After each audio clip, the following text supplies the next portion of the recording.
Hello students, कैसे हैं आप सब। लास्ट वीडियो में हमने डिस्कस किया था कंटिन्यूस चार्ज डिस्ट्रीब्यूशन। ठीक है, कंटिन्यूस चार्ज डिस्ट्रीब्यूशन क्या होता है और इसमें हमने चार्ज डेंसिटी को डिटेल में डिस्कस किया था। उसके वेरियस टाइप्स किए थे, that is linear charge density, surface charge density, volume charge density. So I hope आप सबको अच्छा लगा होगा एंड प्लीज मुझे कमेंट करके बताएं। आज हम डिस्कस करेंगे कि अगर हमारे पास कोई एक्सटेंडेड ऑब्जेक्ट है, जैसे रिंग की अगर मैं बात करता हूं, तो रिंग पर अगर हम चार्ज देते हैं, ठीक है, से मैंने क्यू चार्ज दिया है, अभी डिटेल में डिस्कस करेंगे। तो अगर मुझे उसके लिए किसी एक पॉइंट पर, मतलब वो जो रिंग है जिस पर मैंने चार्ज दिया हुआ है, और किसी पॉइंट पर अगर मुझे net electric field strength find out करनी है, तो कैसे फाइंड आउट करते हैं। तो ये आप कह सकते हैं कि उसकी एक एप्लीकेशन है जो हमने लास्ट वीडियो में डिस्कस किया था, कंटिन्यूस चार्ज डिस्ट्रीब्यूशन। यहाँ पर मैं कोई एक्सटेंडेड ऑब्जेक्ट लेके चल रहा हूँ, से मैं रिंग का एग्जांपल लेकर चल रहा हूँ। चलिए आइए देखते हैं। तो यहाँ पर मैंने अभी रिंग का एग्जांपल दिया है, तो मुझे रिंग लेना पड़ेगा। तो आइए, मैंने यहाँ पर एक रिंग एज्यूम किया है। ये रिंग मैंने ऐसे रखा हुआ, देख रहे हैं आप, आपको ऐसे दिख रहा होगा, लेकिन मैंने कैसे रखा है, लाइक दिस। ठीक है, पॉइंट मैं यहाँ पे रख रहा हूँ। तो पॉइंट मैं कहाँ रख रहा हूँ, इधर, जहां पर मुझे क्या निकालना है, नेट इलेक्ट्रिक फील्ड स्ट्रेंथ। यहां पर मैंने क्या चार्ज दिया है, से पॉजिटिव। ओके, यूनिफॉर्मली डिस्ट्रीब्यूट किया है अक्रॉस द लेंथ। ये डिस्कस करने से पहले मैं एक छोटा सा क्वेश्चन पूछूंगा, आप तब तक प्लीज सोचिएगा, वीडियो के एंड तक मुझे इसका आंसर बताइएगा कि अगर मैं बोलता हूं कि यहां पर इसकी इलेक्ट्रिक फील्ड की डायरेक्शन फाइंड आउट करो ड्यू टू द रिंग, तो डायरेक्शन हम कैसे निकालेंगे, कहां पर डायरेक्शन होगी। Please think about it and stay tuned till the end of the video to get the answer of it. Let's suppose यहां पर हम क्या एज्यूम कर रहे हैं, lambda, which is the linear charge density, जो हमने लास्ट वीडियो में डिटेल में डिस्कस किया था। अब मुझे इस पॉइंट पर निकालना है, तो मैं यहां पर एक स्मॉल एलिमेंट क्या एज्यूम करूंगा, डीएल। और यहां पर भी मैं एक स्मॉल एलिमेंट एज्यूम कर लेता हूं, डीएल वेक्टर। ओके, इस रिंग का मैं रेडियस एज्यूम कर रहा हूं, से ए, स्मॉल ए। ओके, तो अगर मैं इसे ज्वाइन करूं और यहां से इसे ज्वाइन करूं, ये डिस्टेंस मैंने क्या लिया है, x, सेंटर से x, रेडियस a। तो ड्यू टू पाइथागोरस थ्योरम, ये 90 डिग्री है, तो पाइथागोरस थ्योरम के अकॉर्डिंग ये कितना आ जाएगा, √a² प्लस x²। सिमिलरली ये भी क्या आ जाएगा, √a² प्लस x²। करेक्ट। यहां पे अगर आप देखेंगे स्मॉल, हमने डीएल एक स्मॉल लेंथ एलिमेंट एज्यूम किया हुआ है, तो इसके लिए इलेक्ट्रिक फील्ड स्ट्रेंथ कहां होगा, कहीं यहां, लाइक दिस, आउटवर्ड्स। इसे मैंने नाम दिया से DE1 वेक्टर। सिमिलरली इसके लिए भी कहां होगा, along this line, outward, over here. इसे मैंने क्या नाम दिया, DE2 वेक्टर। इसे हम एक्सटेंड करते हैं, क्योंकि ये रेजोल्यूशन में हम इसे अभी यूज करेंगे। ये मैं क्यों कर रहा हूं, अभी डिटेल में डिस्कस करेंगे। अब आप देख सकते हैं ये a है, ये x है, √a² प्लस x²। सिमिलरली नीचे वाले ट्रायंगल में भी a x √a² plus x²। तो अगर मैं ये एंगल थीटा एज्यूम कर रहा हूं, तो बाय डिफॉल्ट ये भी क्या हो जाएगा, थीटा, बिकॉज ऑफ सिमेट्री। ये अगर थीटा है तो ये भी थीटा होगा, वर्टिकली अपोजिट एंगल। सिमिलरली ये भी थीटा होगा, वर्टिकली अपोजिट एंगल। ये हमारा पहला स्टेप हो गया, हमने डायग्राम ड्रॉ कर दिया। अब मैंने यहाँ पे लैम्डा क्या लिया हुआ है, लीनियर चार्ज डेंसिटी। इसका यूज कैसे करते हैं, चलिए आइए देखते हैं। चार्ज मैंने uniformly through out the length distribute किया हुआ है, तो 2πa क्या है, इस पूरे सर्कमफ्रेंस की लेंथ है, इस रिंग की लेंथ है।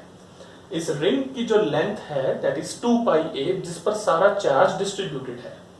तो 2πa पर कितना चार्ज डिस्ट्रीब्यूटेड है, से q। तो 1 यूनिट लेंथ पर कितना चार्ज हो जाएगा, q/2πa। तो हमें क्या निकालना है, dl पर कितना चार्ज है, तो dl पर चार्ज कितना आ जाएगा, q/2πa इंटू dl। इसे मैं क्या नाम दूंगा, dq, क्योंकि हमने dl से मल्टीप्लाई किया है। dl तो क्या है, वेरी वेरी स्मॉल। तो q/2a को dl से मल्टीप्लाई करोगे तो जो आएगा वो भी क्या आएगा, वेरी वेरी स्मॉल। तो यहां पर जो ये dq है, ये चार्ज है इस dl एलिमेंट का। d मतलब very very small change in the length. तो इसे मैंने क्या नाम दिया, dq। सिमिलरली यहाँ पर भी चार्ज कितना है dq, तो dq की वैल्यू हमारी आ चुकी है जिसे हम बाद में यूज करेंगे। चलिए यहां पर अब लैम्डा को भी हम रिप्लेस करेंगे बाद में, क्योंकि q अपॉन 2πa है क्या, this is my lambda. Okay, क्योंकि लैम्डा क्या होता था dq upon dl, remember lambda को अगर हम लिखें that is dq by dl, जैसा मैंने अपने लास्ट वीडियो में आपको बताया था, तो हम इस q बाय 2πa को भी लैम्डा से रिप्लेस कर सकते हैं। सो लैम्डा इंटू dl क्या आ जाएगा dq। तो चाहे ये लिखिए आप चाहे ये लिखिए, दोनों करेक्ट है, बट हमने क्योंकि लैम्डा एज्यूम किया हुआ है तो हम लैम्डा के टर्म्स में लेके चल रहे हैं। ओके, अब आते हैं सेकंड स्टेप पे, electric field strength DE find out करते हैं। तो यहां पर सबसे पहले DE1 निकालते हैं, 1 मतलब इसके लिए कितना होगा K विच इज 1/4πε0, चार्ज कितना लिया है dq अपॉन ये डिस्टेंस कितना है root a² plus x² whole square, right. Similarly यहां से DE2 किसके लिए लिया हुआ है, इस वाले के लिए, तो यहां पर अगर हम देखेंगे K which is 1/4πε0 dq root a² plus x² whole square. तो अगर हम इसे सिंप्लीफाई करें we get K dq upon a² plus x² and similarly ये भी सेम आ जाएगा K dq upon a² plus x²।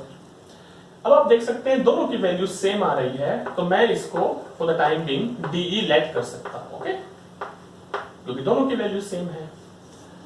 इसी को अगर मैं दोबारा से ड्रॉ करूं just for the easy reference, सिर्फ ये वाला पार्ट, तो ये हम क्या लेंगे DE, जैसा अभी हमने एज्यूम किया है, this is also DE, this angle is theta, this is also theta. अब मैंने ऐसा क्यों किया, ताकि हम रिजॉल्व कर सकें। जैसा आप देखिएगा मैंने काफी वीडियोस में इस रेजोल्यूशन को एक्सप्लेन किया है कि जब हम x की तरफ लेते हैं तो cos आता है, और यहां पे लेते हैं वर्टिकली तो क्या आता है sin। तो थीटा की तरफ हम क्या लेंगे cos, DE cos थीटा, और यहां लेंगे तो क्या आएगा DE sin थीटा। चलिए इसका काम तो खत्म हो गया। अब इसे रिजॉल्व करते हैं, यहां रिजॉल्व करोगे तो क्या आएगा अगेन DE cos थीटा, और यहां क्या आएगा DE sin थीटा। इसका काम भी खत्म हो गया। अब सिर्फ हमारे पास 1 2 3 4 इनके कंपोनेंट्स आ गए, हॉरिजॉन्टल में एंड वर्टिकल में मिला के। सबसे पहले हम लेते हैं वर्टिकल डायरेक्शन। चलिए देखिए बच्चों, वर्टिकल डायरेक्शन में EV मैं लिख रहा हूं, वर्टिकल डायरेक्शन में नेट इलेक्ट्रिक फील्ड स्ट्रेंथ क्या होगी DE sin थीटा, क्योंकि दो वेक्टर क्वांटिटीज अपोजिट डायरेक्शन में हैं, तो DE sin theta minus DE sin theta that will become 0। हमने माइनस क्यों किया, क्योंकि जब भी हम रिजल्टेंट निकालते हैं दो वेक्टर्स का, that is under root a² plus b² plus 2ab cos theta, theta हम क्या ले रहे हैं 180 डिग्री, और cos 180 क्या होता है -1, तो यहां से हमें r क्या मिलता है रिजल्टेंट a माइनस b। तो ये ध्यान रखिएगा जब भी दो वेक्टर्स अपोजिट डायरेक्शन में है तो माइनस करते हैं, सेम डायरेक्शन में है थीटा 0 डिग्री है ऐड करते हैं। तो यहां पर वर्टिकल डायरेक्शन में क्या आ रहा है 0। ओके, अब आता है हॉरिजॉन्टल डायरेक्शन। हॉरिजॉन्टल डायरेक्शन में क्या लेंगे EH, वो कहां जा रहा है इस तरफ, DE cos theta DE cos theta, तो ऐड करेंगे तो क्या आ जाएगा 2DE cos थीटा। तो यहां पे अगर हम वैल्यू पुट करेंगे 2DE, DE की वैल्यू कितनी थी K DQ upon a² plus x² cos theta क्या है बेस अपॉन हाइपोटेन्यूज, बेस क्या लिया है आपने x, और हाइपोटेन्यूज क्या है root a² plus x², right.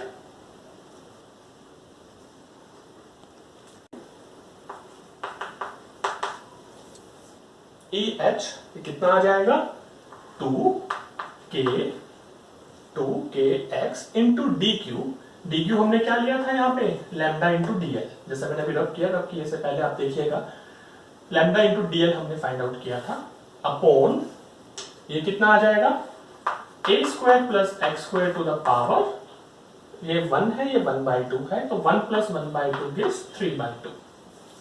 ठीक है बच्चों, अब हम इसे इंटीग्रेट करेंगे, तो हम यहाँ पे भी इंटीग्रेशन का साइन लगा सकते हैं स्टार्टिंग में भी, क्योंकि डी जहां पे भी आएगा वहां पर हमें इंटीग्रेट करना है। इसको अगर मैं लेमन लैंग्वेज में कहूं, इंटीग्रेट का मतलब डी को हटाना है, तो जैसे डी हट जाएगा इंटीग्रेशन भी हट जाएगा।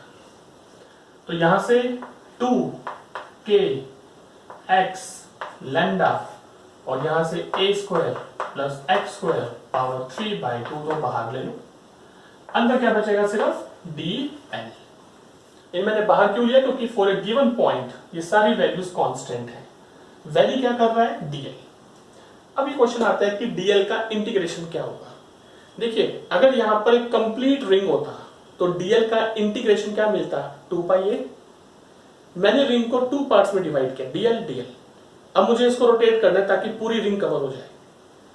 कितना आया πa, क्योंकि मैं अगर एक रिंग को रोटेट, एक dl को रोटेट कर रहा था तो 2πa।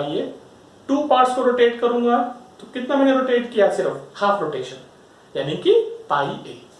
तो dl का इंटीग्रेशन क्या आ जाएगा, πa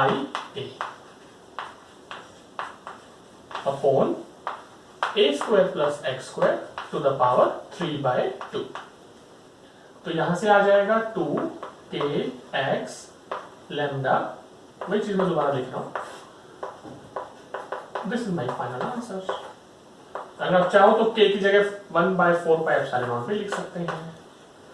So this is our final answer. This is how we find the net electric field strength. Okay. Now ये निकालने के बाद मैंने आपसे स्टार्टिंग में एक क्वेश्चन पूछा था कि जो नेट इलेक्ट्रिक फील्ड स्ट्रेंथ है इसकी डायरेक्शन कहां पर होगी। तो आप देख सकते हैं DE cos theta and DE cos theta मैंने ऐड किया था, तो जो नेट इलेक्ट्रिक फील्ड स्ट्रेंथ थी वो हॉरिजॉन्टल डायरेक्शन में इस तरफ आ रही थी, बिकॉज वर्टिकल में तो 0 आ रही थी। यानी जो नेट इलेक्ट्रिक फील्ड स्ट्रेंथ होगी वो कहां पर होगी, towards the right side. Okay, so I hope आपको ये लेक्चर अच्छा लगा होगा।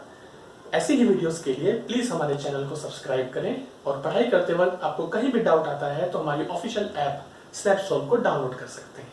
Thank you.